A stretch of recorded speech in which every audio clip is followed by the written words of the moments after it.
যুক্তরাষ্ট্রের সঙ্গে চলমান যুদ্ধবিরতির মধ্যেই ইরান আগের চেয়ে আরও দ্রুত গতিতে তাদের ক্ষেপণাস্ত্র ও ড্রোন লঞ্চারগুলো আধুনিকায়ন ও পুনরায় সজ্জিত করেছে এবং অস্ত্রের মজুদ বাড়াচ্ছে। দেশটির ইসলামিক বিপ্লবী গার্ড বাহিনী আইআরজিসির অ্যারোস্পেস ফোর্সের কমান্ডার জেনারেল মাজিদ মুসাভি এমনটা জানিয়েছেন। 19 এপ্রিল ইরানের রাষ্ট্রীয় সংবাদ মাধ্যম নূর নিউজে মেজর জেনারেল মাজিদ মুসাভি একটি বিবৃতি দেন ও সম্পাদিত একটি ভিডিও প্রকাশ করেন। ভিডিওতে তাকে একটি অজ্ঞাত ভূগর্ভস্থ ক্ষেপণাস্ত্র স্থাপনা পরিদর্শন করতে দেখা যায়।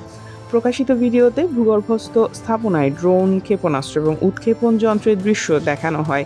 পাশাপাশি মাটি থেকে ক্ষেপণাস্ত্র উৎক্ষেপণের ফুটেজও এতে অন্তর্ভুক্ত ছিল।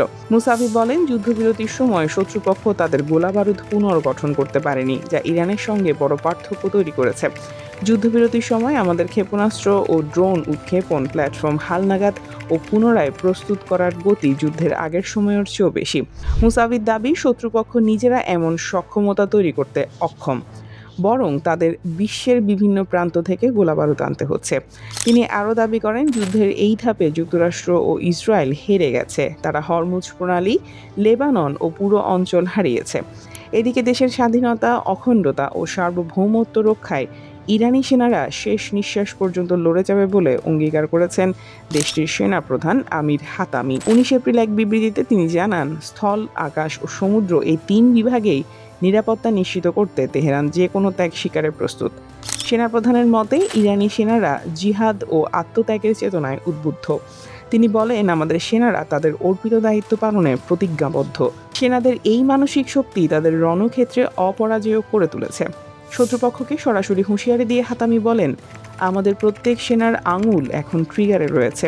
যে কোনো পরিস্থিতির মোকাবেলা করতে এবং সর্বোচ্চ ত্যাগ স্বীকারে তারা প্রস্তুত। শত্রুর মুখোমুখি দাঁড়িয়ে আমরা শেষ নিঃশ্বাস পর্যন্ত লড়াই চালিয়ে যাব।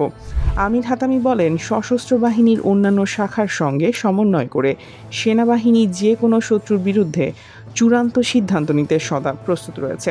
একই সঙ্গে ইরান তাদের সামরিক সক্ষমতা বৃদ্ধির প্রক্রিয়াও অব্যাহত রেখেছে বলে জানান তিনি। বিশ্লেষকরা বলছেন, ইসলামাবাদে ইরান যুক্তরাষ্ট্র প্রথম দফার আলোচনার পর সাময়িকভাবে উত্তেজনা হ্রাসে আশা জাগলেও পরিস্থিতি এখন আগের সেই অস্থিতিশীল অবস্থানে ফিরে গেছে। প্রথম দফার আলোচনার পর ইরান সাময়িকভাবে হরমুজ প্রণালী উন্মুক্ত করে দিয়ে একটি সদিচ্ছা প্রদর্শন করতে চেয়েছিল, কিন্তু ওয়াশিংটনের পক্ষ থেকে অনুরূপ কোনো ইতিবাচক সাড়া না আসায় তেহরান দ্রুত সেই অবস্থান থেকে সরে আসে। ইরানের এই সদিচ্ছা প্রদর্শনের কৌশলটি ছিল অত্যন্ত পরিকল্পিত, কিন্তু তা ওয়াশিংটনের অনমনীয়তার কারণে ভেস্তে গেছে। ফলে ইরান পুনরায় তাদের শক্ত অবস্থানে ফিরে এসেছে এবং প্রণালীর উপর নিয়ন্ত্রণ বজায় রাখার কঠোর বার্তা দিচ্ছে। ইরানের জন্য হরমুজ প্রণালীর কৌশলগত গুরুত্ব অপরিসীম। বিশ্লেষকদের মতে, ইরান কখনোই হরমুজ প্রণালীর নিয়ন্ত্রণ হাতছাড়া করবে না, কারণ এইটিই তাদের হাতে থাকা একমাত্র এবং সবচেয়ে শক্তিশালী ভূ রাজনৈতিক হাতিয়ার। আন্তর্জাতিক জ্বালানি সরবরাহের অন্যতম প্রধান এই রুটটি নিয়ন্ত্রণের মাধ্যমে ইরান বিশ্ব রাজনীতিতে নিজেদের দর কষাকষির সক্ষমতা টিকিয়ে রাখে। News desk, দুতিয়াল।